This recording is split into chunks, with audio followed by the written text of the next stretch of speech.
بڑے بڑے جلسوں میں ان کو بلایا جاتا ہے، فلائٹ کا ٹکٹ دے کر کے، ہزاروں لاکھوں کی رقم دے کر کے مسلمان ان کو جلسوں میں بلاتے ہیں۔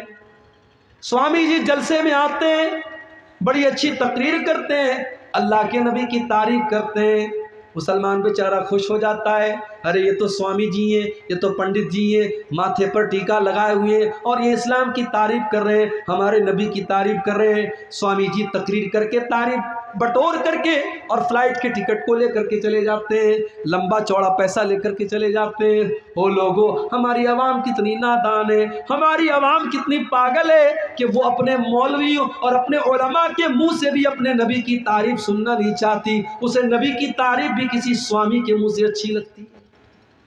میں کہتا ہوں اگر سوامی لکشمی شنکراچاریہ کو اسلام اتنا ہی پسند ہے اور اللہ کے نبی کی سیرت اتنی ہی پسند ہے کہ وہ جلسوں میں گھوم گھوم کر کے تقریر کر رہا ہے وہ انسان، تو وہ اسلام قبول کیوں نہیں کر رہا ہے؟ ایک صاحب بتانے لگے اسی بہار کے کہ ایک جگہ میں نے سوامی جی سے پوچھا کہ آپ اللہ کے نبی کے اوپر ایمان کیوں نہیں لاتے؟ تو سوامی جی کہتے ہیں یہ میرے اور میرے رب کے بیچ کا معاملہ ہے، یہ آپ کے اور آپ کے رب کے بیچ کا معاملہ نہیں، آپ کے پیٹ کا معاملہ ہے، یہ آپ کے پیٹ کا معاملہ ہے۔ جسے نبی کی تعریف کرنا ہے، جسے اسلام کی تعریف کرنا ہے اور جسے اسلام اتنا پسند ہے تو پورے بھارت کو گھوم کر کے وہ اسلام کی تعریف کر رہا ہے، وہ اسلام قبول کیوں نہیں کر رہا ہے؟ اس کا مطلب وہ ایک بہروپیہ ہے جس نے اس کو ایک پیشہ بنا لیا، ایک پروفیشن بنا لیا، ایک دھندا بنا لیا کہ مجھے اپنے حلقے میں اور اپنے لوگوں میں تو کوئی نہیں پوچھ رہا ہے، چلو مسلمان اپنے جلسوں میں بلا رہا ہے اور میری ایک انکم چل رہی ہے، چلو میں اسی میں لگا ہوں۔ تو نبی پر ایمان لانا یہ شرط ہے میرے بھائی۔ فَالَّذِينَ آمَنُوا بِهِ، جو لوگ نبی کے اوپر ایمان لائے، وَعَزَّرُوهُ، اور جنہوں نے نبی کا احترام کیا، نبی کا سمان کیا۔ نبی کا سمان بھی آپ کو کرنا ہے۔ بہت سارے لوگ کہتے ہیں کہ صاحب نبی ہمارے جیسے تھے، ہمارے بہت سارے دوسرے بھائی کہتے ہیں کہ یہ اہل حدیث لوگ نبی کو اپنے جیسا بولتے ہیں۔ سن لو، جو نبی کو اپنے جیسا مانتا وہ اہل حدیث نہیں ہے۔ اللہ کی قسم نبی ہمارے جیسے نہیں تھے، نبی انسان تھے مگر ہمارے جیسے نہیں تھے۔ ہم جب سو جاتے ہیں ہماری آنکھیں بھی سو جاتی ہیں، ہمارا دل بھی سو جاتا ہے۔ اللہ کے نبی فرماتے جب میں سوتا ہوں تنام عینی ولا ینام قلبی، میری آنکھیں سوتی ہیں مگر میرا دل نہیں سوتا، دل نہیں سوتا ہے، آنکھیں سوتی ہیں۔ اللہ کے نبی نماز پڑھا رہے ہیں، صحابہ سے کہتے اپنی صفیں سیدھی کر لو، فَإِنِّي أَنظُرُ مِنْ وَرَائِهِ، میں اپنے پیچھے بھی دیکھتا ہوں، پیچھے بھی دیکھتا ہوں۔ اللہ کے نبی صحابہ سے کہتے ہیں میں غصے میں بھی کوئی ایسی بات نہیں کہتا ہوں جو حق کے خلاف ہو۔ آپ کے پسینے سے خوشبو آیا کرتی تھی، آپ کے اوپر آپ کی مٹھی میں کنکر کلمہ پڑنے لگتا تھا اور پیڑ اور پودے آپ کو سلام کرنے لگتے تھے۔ آپ کا سینہ چاک کر کے آپ کے دل کو زمزم سے دھویا گیا، آپ کو معراج کے اوپر لے کے جایا گیا۔ آپ ہمارے جیسے نہیں تھے میرے بھائیوں، آپ انسان ضرور تھے مگر اللہ تعالیٰ نے بہت ساری وشیشتاؤں سے اور بہت ساری خصوصیات سے آپ کو نوازا تھا۔ لہٰذا جو لوگ یہ کہتے ہیں کہ نبی ہمارے جیسے تھے وہ اپنی غلط فہمی دور کر لیں۔ اللہ کے نبی مقام اور مرتبے اور درجے میں اور خصوصیات میں ہم سے بہت الگ تھے۔ ہاں انسان تھے آپ، اگر کوئی آپ کو انسان نہیں مانتا ہے تو یہ اس کی بہت بڑی غلطی ہے، یہ بہت بڑی نادانی۔ تو پہلا کام کیا کرنا ہے بولو بھائی؟ نبی پر ایمان لانا ہے، اور دوسرا کام کرنا ہے نبی کا آپ کو سمان کرنا ہے، نبی کی عزت کرنی ہے، نبی کی رسپیکٹ کرنی ہے۔ مگر یہاں ایک چیز نوٹ کر لیجیے، نبی کا احترام اور نبی کا سمان اپنی جگہ ہے، مگر نبی کے مقام کو اتنا نہ بڑھاؤ کہ ان کو اللہ کے مقام تک لے کے چلے جائے۔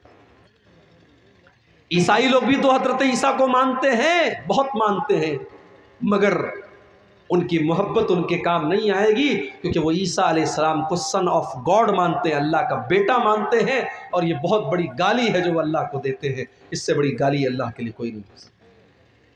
اسی لیے اللہ کے نبی فرماتے لا تطرونی کما اطرت النصارى عیسی ابن مریم، او لوگو تم مجھے اتنا نہ بڑھانا جتنا عیسائیوں نے عیسیٰ ابن مریم کو بڑھایا تھا۔ انما انا عبد، میں تو اللہ کا بندہ ہوں، فقولوا عبد اللہ ورسولہ، تم مجھے اللہ کا بندہ ہی کہا کرو، اللہ کا رسول ہی کہا کرو۔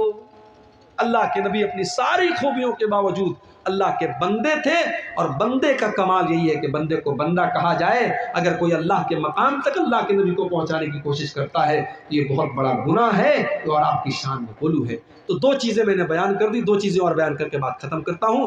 نبی پر ایمان لانا ضروری ہے، نبی کا احترام کرنا ضروری ہے، اور تیسری چیز وَنَصَرُوهُ، اور نبی کی مدد کرو۔ میرے بھائیوں، نبی کی مدد ہم کیسے کریں گے؟ ہماری ماں کو کوئی برا بھلا کہہ دے ہمیں غصہ آتا ہے، ہمارے باپ کو کوئی گالی دے دے ہم لڑنے لگتے ہیں۔ ہمارے نبی بھی تو ہمارے چہتے ہیں، اگر ہمارے نبی کا کوئی کارٹون بناتا ہے، کوئی ہمارے نبی کی توہین کرتا ہے، کوئی ہمارے نبی کے بارے میں غلط زبان استعمال کرتا ہے، اس کے اوپر بھی ہمیں غصہ آنا چاہیے، اس کے خلاف بھی ہم قانون کے دائرے میں رہ کر کے کارروائی کریں، اور ہم کوشش کریں کہ نبی کی توہین کرنے والا اپنے انجام تک پہنچے۔ نبی کی مدد کرو۔ اور ایک بات اور یاد رکھو، نبی کی مدد میں نبی کے دین کی مدد بھی شامل ہے۔ یہ بڑے بڑے مدرسے، یہ دینی ادارے، یہ بھی تو نبی کے مشن کو آگے بڑھا رہے ہیں۔ یہاں سے پڑھنے والے بچے جو تیار ہو رہے ہیں، یہ دین کی دعوت پھیلا رہے ہیں، یہ اسلام کی خدمت کر رہے ہیں۔ یہاں سے پڑھنے والی بچیاں جو عالمہ ہو رہی ہیں، وہ دین کی خدمت کر رہی ہیں۔ ان مدرسوں کی، ان مسجدوں کی، ان دعوتی اداروں کی مدد کرنا بھی نبی کی مدد کرنا ہے۔ مگر ہم نے کیا کیا؟ ہم نے یہی کیا کہ ہم نے سماج کا سب سے حقیر طبقہ بنا دیا اپنے علماء۔ یہ علماء جو نبی کے وارث ہیں، یہ علماء جو اللہ کے نبی کے دین کو ہم تک پہنچاتے ہیں، ہم نے 5-6 ہزار کی معمولی تنخواہیں دے کر کے اپنے علماء کو ذلیل ترین بنا دیا۔ ایک سڑک پر جھاڑو دینے والے بھنگی کی تنخواہ بھی آج مسجد کے امام سے زیادہ ہے، اور مسجد کا امام بیچارہ کبھی اگر سجدہ لمبا کر دے، قرات لمبی کر دے، تو سارے لوگ اعتراض کرنے کے لیے تیار ہو جاتے ہیں، سارے لوگ اعتراض کرنے کے لیے تیار ہو جاتے ہیں۔ مولوی صاحب آج آپ کا سجدہ بڑا لمبا ہو گیا، مولوی صاحب آج آپ نے عشاء کی نماز بڑی لمبی پڑھا دی۔ مولوی کو مشورہ دینے والے بہت ہوتے ہیں۔ میرے بھائیوں، یہ نبی کے وارث ہیں، ان کا احترام کرو، ان کا سمان کرو، ان کی مدد کرو۔ 5-6 ہزار میں آپ کی فیملی نہیں چل سکتی، کیا اس مولوی کے پریوار کا حق نہیں ہے وہ اچھا کھائیں، اچھا پہنیں؟ آپ کا شوق ہے، آپ کے بیوی بچوں کا شوق ہے، کیا اس مولوی کے بچوں کا شوق نہیں ہے؟ جس دور میں آپ 10,000 روپے مہینے سے کم میں ایک نارمل زندگی نہیں گزار سکتے، اس دور میں 5-6 ہزار میں مولوی کا گھر کیسے چلے گا؟ آپ تو پھٹ سے کہہ دیتے ہیں مولوی کے پیسے میں اللہ برکت دیتا ہے، لیکن اس میں برکت کہاں سے آئے گی؟ اور 5-6 ہزار میں اپنا گھر کہاں سے چلائے گا؟ اسی کٹیہار میں 3 پنیاں میں پروگرام تھا، میں نے تقریر میں بات اٹھائی تھی، بہت وائرل بھی ہوئی تھی۔ میں نے کہا تھا کہ آج مسجدوں میں اور مدرسوں میں مولویوں کے اماموں کے لیے ہمیں ایسے کمروں کا انتظام بھی کرنا چاہیے جہاں فیملی کے ساتھ وہ رہ سکیں۔ یعنی سوچو، ہمیں اور آپ کو اپنی فیملی کے ساتھ رہنے کا حق ہے، ہمیں اور آپ کو اپنے بچوں کے ساتھ رہنے کا حق ہے۔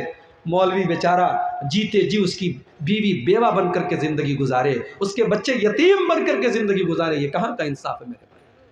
ہم نے ممبئی میں دیکھا، اسی بہار اور جھارکھنڈ کے لوگ وہاں مسجد میں امام ہیں، بیچارے فیملی بہار میں ہے، فیملی کشن گنج میں ہے، ارریہ میں ہے، پورنیہ میں ہے، 6 مہینے پر ایک بار آتے ہیں، بچے باپ کا چہرہ 6 مہینے میں ایک بار دیکھتے ہیں، بیوی شوہر کا چہرہ 6 مہینے میں ایک بار دیکھتی ہے۔ کہ یہ افسوس کی بات نہیں میرے بھائی؟ ہمیں اپنے مولویوں کے لیے، اپنے ائمہ کے لیے، اپنے اساتذہ کے لیے فیملی کوارٹر کا انتظام کرنا چاہیے۔ جو حق ہمارا ہے وہ ان علماء کا بھی ہے۔ اللہ نے کہا اپنے نبی کی مدد کرو، نبی کی مدد میں نبی کے دین کی مدد بھی شامل ہے، نبی کے مشن کی مدد بھی شامل ہے، نبی کے وارثوں کی مدد بھی شامل ہے۔ تو پہلا کام کیا کرنا ہے؟ نبی پر ایمان لانا ہے۔ دوسرا کام نبی کا سمان کرنا ہے۔ تیسرا کام نبی کی مدد کرنی ہے۔ اور چوتھا کام کیا کرنا ہے؟ وَاتَّبَعُوا النُّورَ الَّذِي أُنزِلَ مَعَهُ، نبی اکرم جو روشنی لے کر کے آئے، جو نور لے کر کے آئے، جو قرآن و حدیث لے کر کے آئے، اس کی اتباع کرنا ہے، اس کی پیروی کرنا ہے، اس کو فالو کرنا ہے۔ جلسہ کر لیا آپ نے، لیکن آپ نے دین کو فالو کتنا کیا؟ آپ کی زندگی میں قرآن و حدیث پر عمل کتنا ہے؟ آپ بات بات پہ جھوٹ بول رہے ہیں، آپ کے گھر میں بے پردگی ہے، آپ کے گھر میں لوگ بے نمازی ہیں، آپ کے گھر میں حرام کی کمائی آ رہی ہے، اس کا مطلب کہ آپ نے نبی سے محبت کا دعویٰ تو ہے آپ کا، مگر آپ نے نبی کی شریعت کی پیروی نہیں کی، آپ نے کتاب و سنت کی پیروی نہیں کی۔ اللہ نے فرمایا وَاتَّبَعُوا النُّورَ الَّذِي أُنزِلَ مَعَهُ، جو نبی کے اوپر نازل ہونے والی شریعت کی اتباع کرتا ہے، جو یہ چار کام کر لیتا ہے، اللہ فرما رہا ہے فَأُولَئِكَ هُمُ الْمُفْلِحُونَ، وہی لوگ کامیاب ہونے والے ہیں۔ تو کامیاب اگر ہونا ہے میرے بھائیوں، یہ چار چیزیں آپ اپنا لو۔ ہمیں اپنے نبی پر ایمان رکھنا ہے، ہمیں اپنے نبی کا احترام کرنا ہے، ہمیں اپنے نبی کی مدد کرنی ہے، اور ہمیں اپنے نبی کی پیروی کرنی ہے۔ یہ چار چیزیں کامیابی کی ضمانت ہیں۔ اللہ سے دعا ہے رب العالمین ہم سب کو ان چاروں چیزوں پر عمل کرنے کی توفیق عطا فرمائے۔ اللہ ہمیں اپنے نبی سے سچی محبت کی توفیق عطا فرمائے۔ اللہ جب تک ہمیں دنیا میں زندہ رکھے، اسلام پر زندہ رکھے، اور ہم سب کا خاتمہ ایمان پر ہو۔ آمین وآخر دعوانا الحمدللہ رب العالمین۔ والسلام علیکم ورحمۃ اللہ۔